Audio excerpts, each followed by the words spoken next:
दक्षिण भारत के प्रमुख राजवंश पल्लव वंश। पल्लव वंश का संस्थापक सिंह विष्णु 575 से 600 ईस्वी था। इसकी राजधानी कांची तमिलनाडु में कांचीपुरम में थी। यह वैष्णव धर्म का अनुयायी था। किरातार्जुनीयम के लेखक भारवी सिंह विष्णु के दरबार में रहते थे।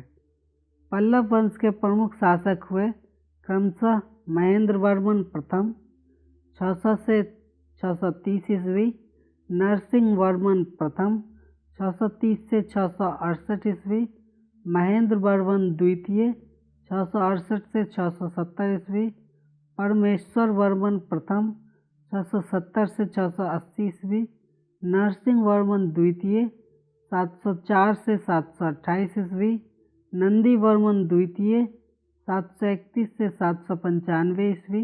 पल्लव वंश का अंतिम शासक अपराजित वर्मन 879 से 897 ईस्वी हुआ। मतविलास प्रहसन की रचना महेंद्र वर्मन ने की थी।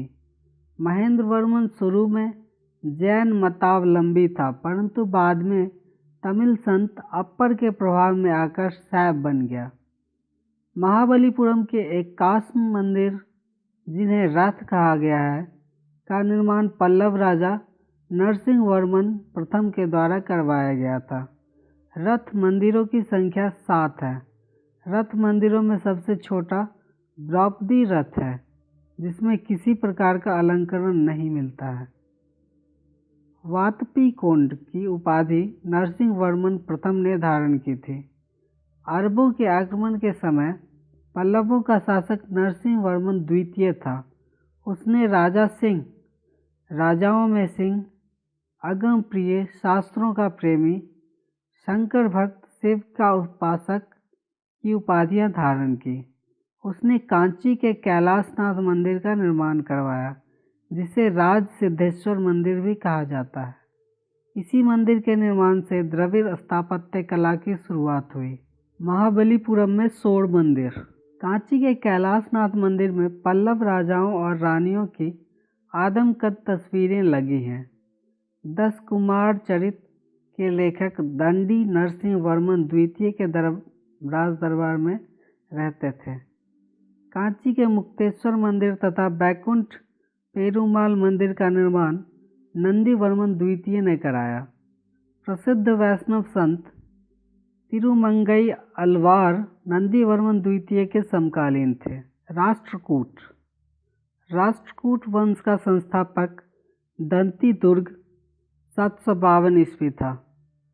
शुरुआत में वे कर्नाटक के चालुक्य राजाओं के अधीन थे। इसकी राजधानी मनकीर या मान्यखेत, वर्तमान मालखेर, सोलापुर के निकट थी। राष्ट्रकूट वंश के प्रमुख शासक थे कृष्ण प्रथम, ध्रुव, गोविंद द्वितीय, अमोघवर्ष, कृष्ण द्वितीय, इंद्र तृतीय एवं कृष्ण तृतीय। एलोरा के प्रसिद्ध कैलाश मंदिर का निर्माण कृष्ण प्रथम ने करवाया था। ध्रुव राष्ट्रकूट वंश का पहला शासक था, जिसने कन्नौज पर अधिकार करने हेतु त्रिपक्षीय संघर्ष में भाग लिया और प्रतिहार नरेश वत्सराज एवं पाल नरेश धर्मपाल को पराजित किया। ध्रुव को धारावर्ष भी कहा जाता था।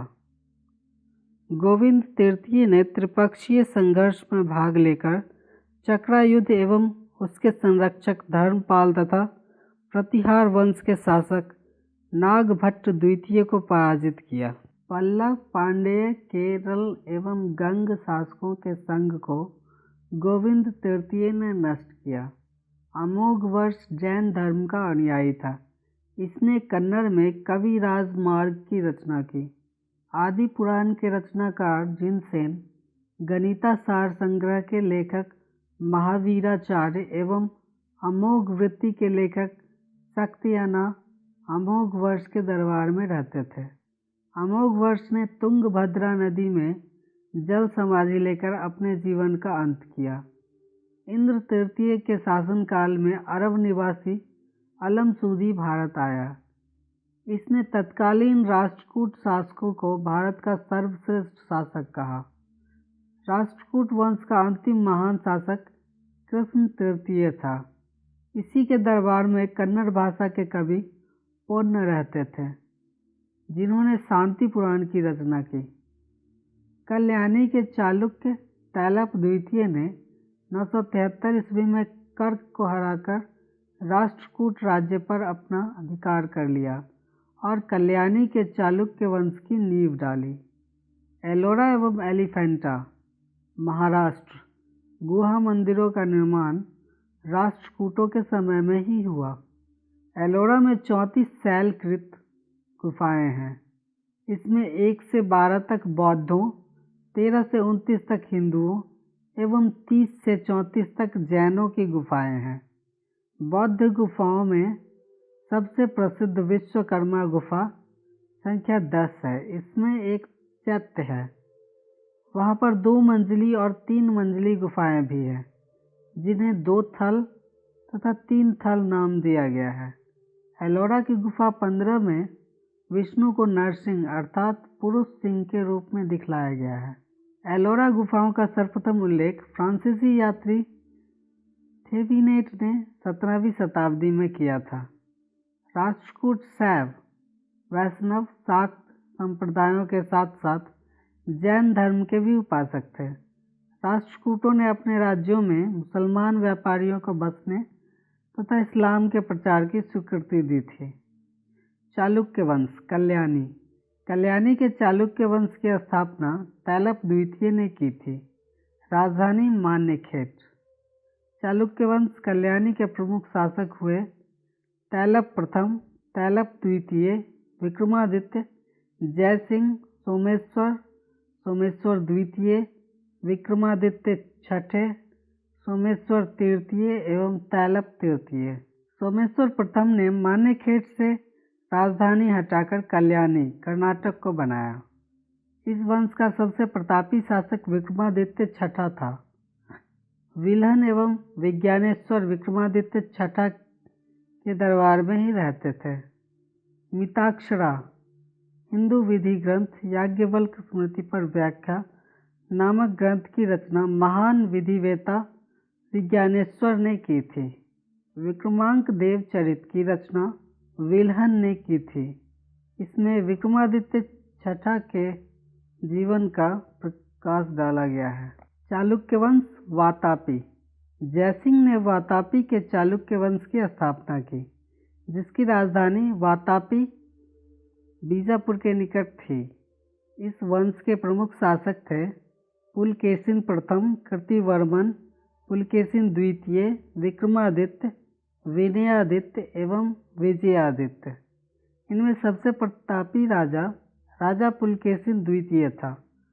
महाकूट स्तंभ लेख से प्रमाणित होता है कि पुलकेशिन द्वितीय बहु सुवर्ण एवं अग्निष्टोम यज्ञ संपन्न करवाया था।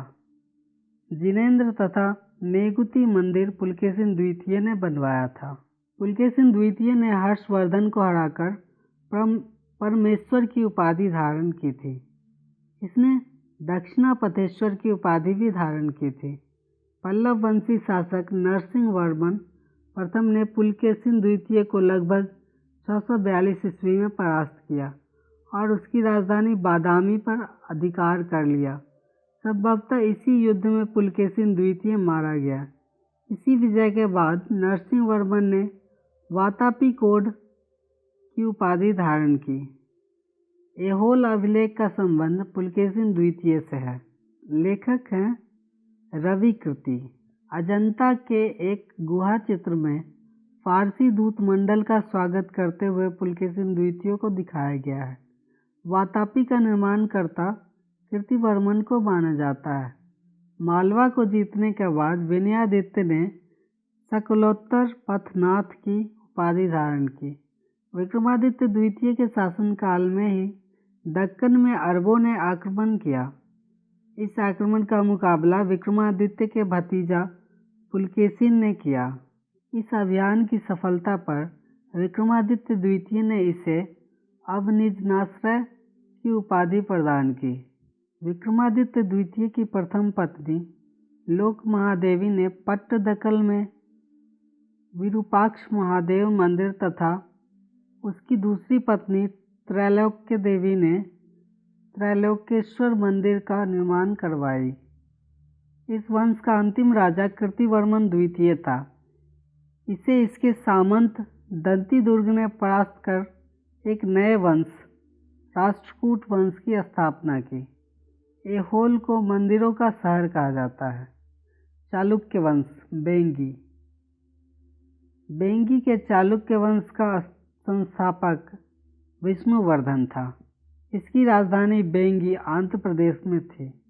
इस वंश के प्रमुख शासक थे जयसिंह प्रथम, इंद्रवर्धन, विष्णुवर्धन द्वितीय, जयसिंह द्वितीय एवं विष्णुवर्धन तृतीय। इस वंश के सबसे प्रतापी राजा विजयादित्य तृतीय था, जिसका सेनापति पंडरंग था। चोल वंश। 9वीं शताब्दी में चोल वंश पल्लवों के ध्वंसावशेषों पर स्थापित हुआ। इस वंश के संस्थापक विजयालय 850 से 887 ईस्वी थे। इसकी राजधानी तंजौर या तंजावुर था। तंजावुर का वास्तुकार कुंजर मल्लन राजराज पेरुथच्चन था। विजयालय ने नरकेसरी की उपाधि धारण की और निशुंभ सूदनी देवी का मंदिर बनवाया। चोलों का स्वतंत्र राज्य आदित्य प्रथम ने स्थापित किया।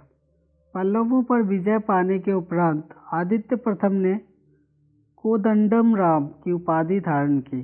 चोल वंश के प्रमुख राजा थे परांतक प्रथम, राजराज प्रथम, राजेंद्र प्रथम, राजेंद्र द्वितीय एवं कुलुतुंग।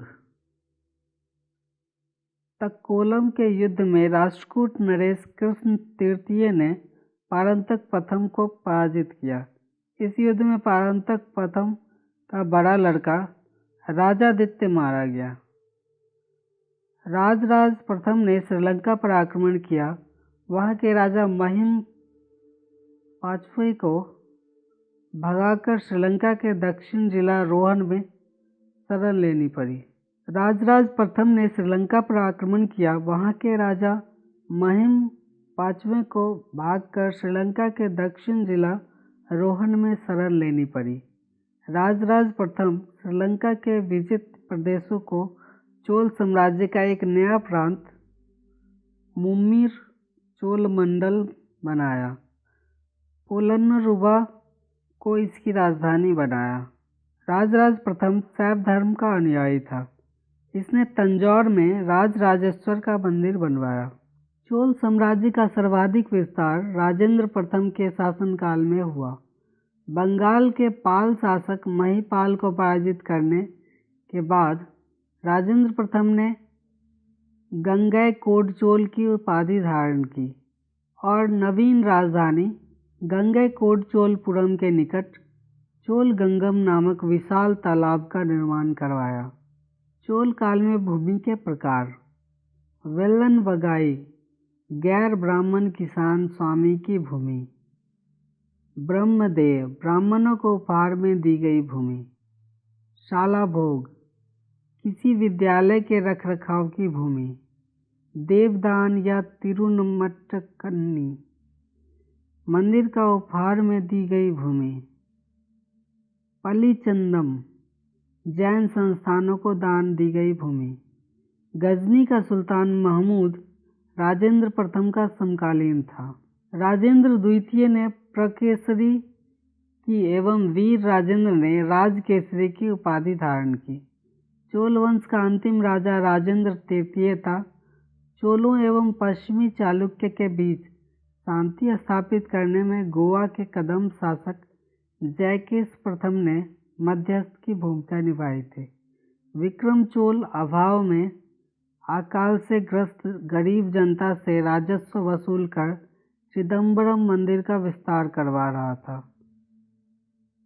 कलोतुंग द्वितीय ने चिदम्बरम मंदिर में स्थित गोविंदराज विष्णु की मूर्ति को समुद्र में फेंकवा दिया। कालांतर में वैष्णव आचार्य रामानुजाचार्य ने उक्त मूर्ति का पुनरुद्धार किया और उसे तिरुपति के मंदिर में प्राण प्रतिष्ठित किया। चोल प्रशासन में भाग लेने वाले उच्च पदाधिकारियों को पेरुंदरम एवं निम्न श्रेणी के पदाधिकारियों को सेरुंदरम कहा जाता था। लेखों में कुछ उच्च अधिकारियों को उडनकुटम कहा गया है, जिसका अर्थ है सदा राजा के पास रहने वाला अधिकारी। संपूर्ण चोल साम्राज्य 6 प्रांतों में विभक्त था। प्रांत को मंडलम कहा जाता था। मंडलम कोट्टम में कोट्टम नाडु एवं नाडु कई कुर्रमों में विभाजित था। नाडु की स्थानीय सभा को नाटूर एवं नगर की स्थानीय सभा को नगरतार कहा जाता था। बेल्लाल जाति के धनी किसानों को केंद्रीय सरकार की देखरेख में नाडु के कामकाज में अच्छा खासा नियंत्रण हासिल था। उनमें से कई धनी भूस्वामियों को चोल राजाओं के सम्मान के रूप में मुवेद वेलन, 3 राजाओं को अपनी सेवाएं प्रदान करने वाला वेलन या किसान, अरैयार प्रधान जैसी उपाधियां दी। उन्हें केंद्र में महत्वपूर्ण राजकीय पद सौंपे।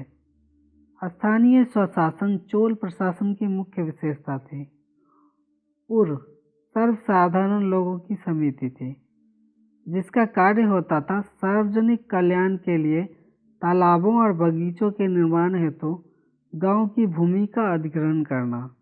सभा या महासभा, यह मूलतः अग्रहारों और ब्राह्मण बस्तियों की सभा थी, जिसके सदस्यों को पेरुमक्कल कहा जाता था। यह सभा वरियम नाम की समितियों के द्वारा अपने कार्य को संचालित करती थी। सभा की बैठक गांव में मंदिर के निकट वृक्ष के नीचे या तालाब के किनारे होती थी। व्यापारियों की सभा को नगरम कहते थे। चोल काल में भूमि कर उपज का 1/3 भाग हुआ करता था।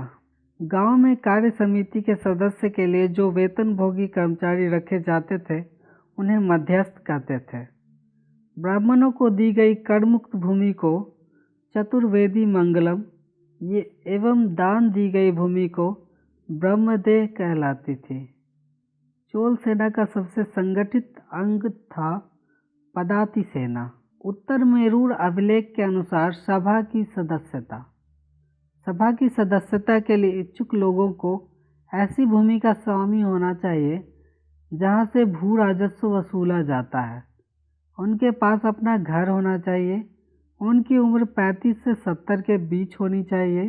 उन्हें वेदों का ज्ञान होना चाहिए। उन्हें प्रशासनिक मामलों की अच्छी जानकारी होनी चाहिए और ईमानदार होना चाहिए। यदि कोई पिछले 3 सालों में किसी समिति का सदस्य रहा है तो वह किसी और समिति का सदस्य नहीं बन सकता। जिसने अपने या अपने संबंधियों के खाते जमा नहीं कराए हैं, वह चुनाव नहीं लड़ सकता। चोल काल में कलंजू सोने के सिक्के थे। तमिल कवियों में जयंगोंदर प्रसिद्ध कवि था, जो कुलोतुंग प्रथम का राज कवि था। उसकी रचना है कलिंग तुर्पणी। कंबन, ओट्टुकुट्टन और पुंगलेंदी को तमिल साहित्य का त्रिरत्न कहा जाता है। पंप, पोन्न एवं रन्न कन्नड़ साहित्य के त्रिरत्न माने जाते हैं। पर्सी ब्राउन ने तंजौर के बृहदेश्वर मंदिर के विमान को भारतीय वास्तुकला का निकष माना है। चोलकालीन नटराज प्रतिमा को चोल कला का सांस्कृतिक सार या निचोड़ कहा जाता है। चोल कांस्य प्रतिमाएं संसार की सबसे उत्कृष्ट कांस्य प्रतिमाओं में गिनी जाती है। शैव संत ईशान शिव पंडित राजेंद्र प्रथम के गुरु थे। चोल काल 10वीं शताब्दी का सबसे महत्वपूर्ण बंदरगाह कावेरीपट्टनम था। बहुत बड़ा गांव जो एक इकाई के रूप में शासित किया जाता था, तनियर कहलाता था। उत्तर मेरूर शिलालेख जो सभा संस्था का विस्तृत वर्णन उपस्थित करता है, परांतक प्रथम के शासनकाल से संबंधित है। चोलों की राजधानी कालक्रम के अनुसार थी।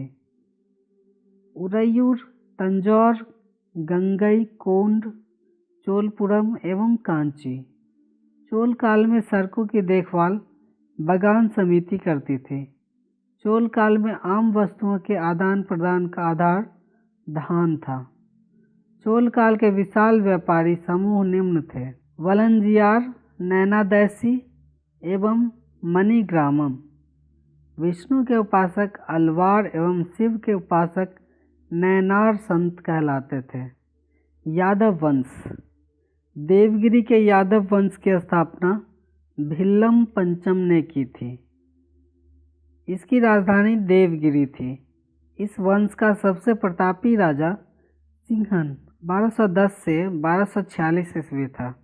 इस वंश का अंतिम शासक रामचंद्र था, जिसने अलाउद्दीन के सेनापति मलिक कफूर के सामने आत्मसमर्पण किया। होयसल वंश। द्वार समुद्र के होयसल वंश की स्थापना विष्णुवर्धन ने की थी। होयसल वंश यादव वंश की एक शाखा थी। बेलूर में चेन्ना केशव मंदिर का निर्माण विष्णुवर्धन ने 1117 ईस्वी में किया था।